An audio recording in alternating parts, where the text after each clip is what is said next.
नाज़रीन, बहुत बड़ा फ़ैसला इस वक्त आ चुका है। इलेक्शन कमीशन ऑफ पाकिस्तान ने अब यह फ़ैसला दे दिया है कि इंतखाबात को मुलतवी कर दिया गया है। पंजाब के इंतखाबात अब 8 अक्टूबर को होंगे। ये अभी 29 अप्रैल को 30 अप्रैल को जो इंतखाबात होने थे उनको इलेक्शन कमीशन ने इस वक्त मुलतवी कर दिया है। और किसकी ईमा के ऊपर किया है वो तमाम चीज़ें तो आप जानते हैं, लेकिन ये कुछ देर पहले का, ये तकरीबन आधे पौने घंटे पहले की मेरी एक ये वीडियो है, ये देखें, जिसके अंदर मैंने ये बात कही थी कि यही काम होने जा रहा है। ये देखें ज़रा ये वीडियो आप। नाज़रीन, इस वक्त पीडीएम की गवर्नमेंट आज उन्होंने नेशनल असम्बली का इजलास बुलाया और उस इजलास के अंदर राना सनाउल्लाह ने ख़िताब किया। उस ख़िताब से जो अभी तक जो चीज़ें वाज़े हो रही हैं, जो बात समझ में आ रही है, वो ये है कि ये पीडीएम गवर्नमेंट अभी तक सुप्रीम कोर्ट के अहकामात के बाद भी, लाहौर हाई कोर्ट के अहकामात के बाद भी अभी भी ये लोग इलेक्शन से भागने की कोशिश कर रहे हैं। राना सनाउल्लाह का भी ये बयान आया जिसके अंदर उन्होंने हवाले दिए किस तरह से 2006-07 के अंदर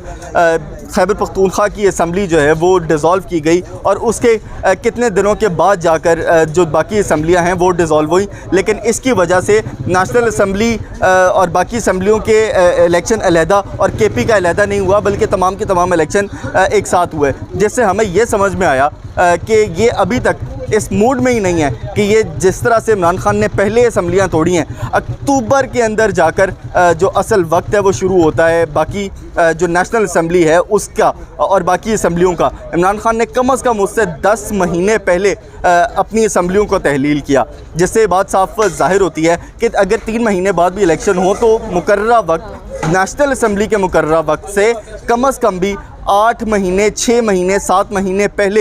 ये इलेक्शंस का वक्त आता है। तो ये तमाम की तमाम वो चीज़ें हैं जो कि इलेक्शन कमीशन को भी देखनी चाहिए, उसके साथ साथ सुप्रीम कोर्ट ऑफ पाकिस्तान भी उसके ऊपर अहम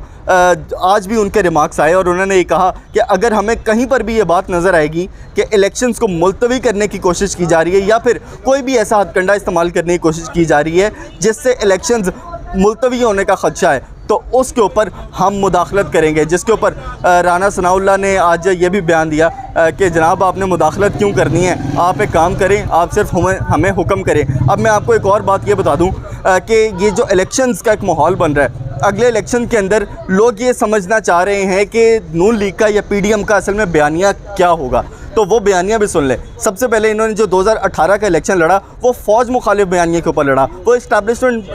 ख़िलाफ़ जो बयानिया है वो बनाकर लड़ा, जो कि ज़ाहिर है इमरान खान अब 2023 का जो इलेक्शन है वो इसी बयानिया के ऊपर लड़ेंगे। लेकिन अब इन्होंने जो नया एक बयानिया बनाने की कोशिश ये कर रहे हैं वो अदलिया मुखालिफ बयानिया है। जिस तरह से आज नेशनल असम्बली के सेशन के अंदर जिस तरह से तस्वीरें लगाकर नेशनल असम्बली की कुर्सियों के ऊपर रखी गई, जो मुअज़्ज़ज़ अदलिया के जो अरकान थे इससे पहले, साकिब निसार की तस्वीरें जिस तरह से पोस्टर्स के ऊपर लगाकर आज नेशनल असम्बली के अंदर उनकी तौहीन की गई, वो आज से पहले हमने ये इस तरह की चीज़ें कौमी असम्बली के अंदर होती नहीं देखी। तौहीन अदालत की इतनी बड़ी ख़िलाफ़ वर्जी हमने कम से कम नेशनल असम्बली के अंदर होते हुए नहीं देखी, जिस तरह से हमने आज के नेशनल असम्बली के इजलास के अंदर राना सनाउल्लाह की तरफ से देखी है। इमरान खान साहब ने एक बहुत बड़ा एक आज ज़ाहिर है वो ख़िताब था, उसके अंदर एक बहुत बड़ा इंकशाफ किया। उस इंकशाफ के अंदर उन्होंने कहा कि मुझे मीर मुर्तज़ा भुट्टो की तरह कत्ल कर दिया जाएगा और उसके अंदर उन्होंने आज रात का जिक्र किया और कल के दिन का जिक्र किया और कहा कि किसी भी दिन ये लोग ऑपरेशन करके अपने एंड से 5 बंदे, हमारे एंड से 5 बंदे खड़े करके उनके 5 बंदे मारे जाएंगे। और उसके अंदर अब याद रखें, शहबाज गिल ने एक बयान दिया था, आपको याद हो, जिसके अंदर उन्होंने कहा था, और ये ख्वाजा आसिफ ने भी बयान दिया, शहबाज गिल के ख़िलाफ़ एक पर्चा हुआ उसके ऊपर संगीन नौयत का। आज इमरान खान ने भी कुछ उसी नौयत की बात की है, लेकिन वो पुलिस और रेंजर्स के लिए बात की और कहा है कि अगर कोई भी ऐसा हुक्म आपको दिया जाए तो आप वो हुक्म ना माने। इमरान खान साहब ने कहा कि कोई भी रिज़्क जो है वो आपसे छीन नहीं सकता, वो अल्लाह ने उसका वादा किया हुआ है। लेकिन वो कहना यही चाह रहे थे कि पुलिस और रेंजर्स के जो भी अहकामात हों आप उनको मनोनन तस्लीम ना करें और ऐसे अमर बिल मारूफ़ के ऊपर अमल करते हुए आप उस हुक्म से पीछे हट जाएं। आखिरी चीज़ जो कि बहुत खुशाइंद है वो ये है कि अदलिया से सहाफ़ियों का को इंसाफ मिल रहा है। सदीक जान आज जिस तरह से रिहा हुए वो बहुत ज़रूरी था, क्योंकि इस तरह के झूठे पर्चे सहाफ़ियों के ऊपर बनाना और उसको हथकड़ियाँ लगा कर सहाफ़ियों को इस तरह से लेकर जाना और सदीक जान जैसा इंसान जो कि वाकई एक मुखलिस आदमी है, जो कि एक शरीफ आदमी है, शरीफुन नफ्स, लेकिन एक बड़े दिल का और बहादुर आदमी है, उसके ऊपर जब आप इस तरह के पर्चे करेंगे तो आप एक्सपोज होंगे, क्योंकि ऐसे लोग फिर कमज़ोर नहीं होते बल्कि वो उससे ज़्यादा खुलकर आपके सामने वो आते हैं और फिर मज़ीद वो इस सिस्टम को एक्सपोज करेंगे। फ़िलहाल शेख अहमद दरकम को दीजिए इजाज़त, चेक करेंगे मुराद से। अल्लाह हाफ़िज़।